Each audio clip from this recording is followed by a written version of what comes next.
Hey guys, Dr. Dent here with a short video of my updated build just in time for the Incursions release.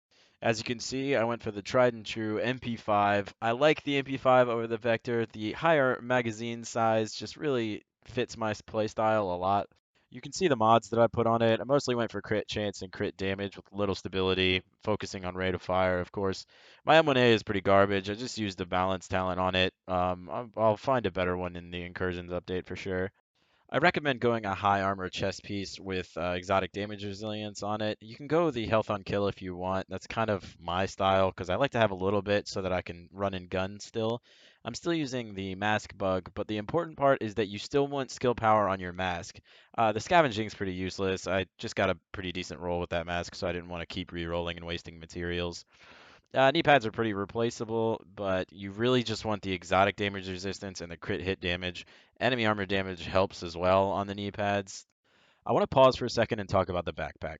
The backpack is the most important part of this build. You want to have two of them. You want to have one electronics backpack with the 13% skill power while on full health talent and the flat skill power major attribute on it. You also want to have another backpack that's either stamina or firearms with the increased skill power by 13% when on full health, but replace that flat skill power major attribute with either armor or crit damage depending on what your build requires. The reason for having those two backpacks is purely build flexibility.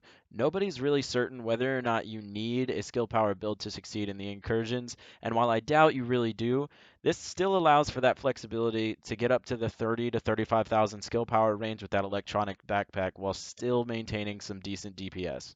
With this build, using Overdose with heal, I still get that overheal, so that's why I don't really think that the skill power builds will be necessary. I mean, maybe for using a shield, but I just really can't see the BFB damage doing really anything in the PvE situations that the incursions will have. Even with zero electronics items, this talent still gives me up to the 20,000 skill power range with that extra flat skill power from my mask. I ended up going for the armor on my backpack just because I needed a little bit more to get me up to the 4400 range, which is pretty comfortable for me. I wanted to do another quick pause to talk about the glove talents. There are two good glove talents. One is the one that I'm using, the 9.5% on the first 3 rounds in the magazine, and the other is the 13% chance on the targets out of cover. If I had a preference between the two, I would say the 13% chance on targets out of cover because in PvP, you really fight a lot out of cover. Now, there's a couple of reasons why I went with the talent that I did.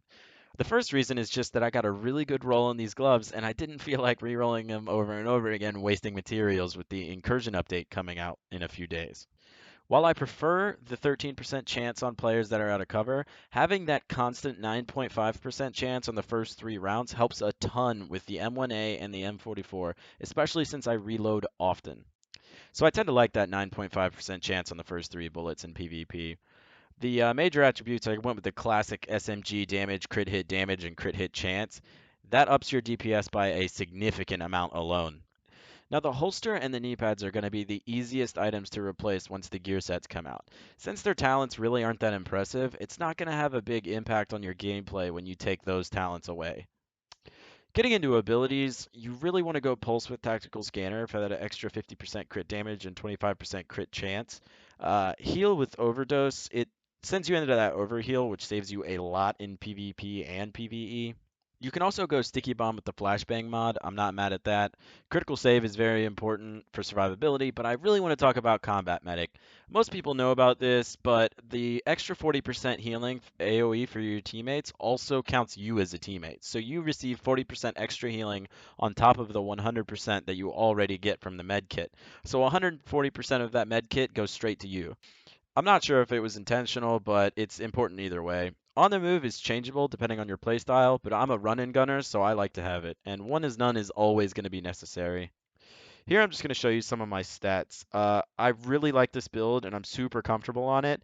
I think that this build is going to be the best for incursions, and I don't really think that electronics builds are going to be necessary since you can still reach a pretty respectable 20,000 skill power. Your heal is self-sustainable. I guess having that extra crit damage and crit chance on an electronics build pulse or the more powerful heal on a lower cooldown might help. But I still think that having 4 people with this amount of DPS, with this survivability, would beat out any incursion pretty easily. Plus, you get that interchangeability with your two backpacks in case you feel the need for more skill power, maybe for a stronger heal, or who knows, maybe there's a mechanic that requires you to do a certain amount of BFB damage to an object to progress or something. Either way, I feel like this build is your best bet for taking down those incursions with relative ease. I really want to thank you guys for liking the videos, for subscribing, and all that nonsense. I hope that I'm helping some of you out there.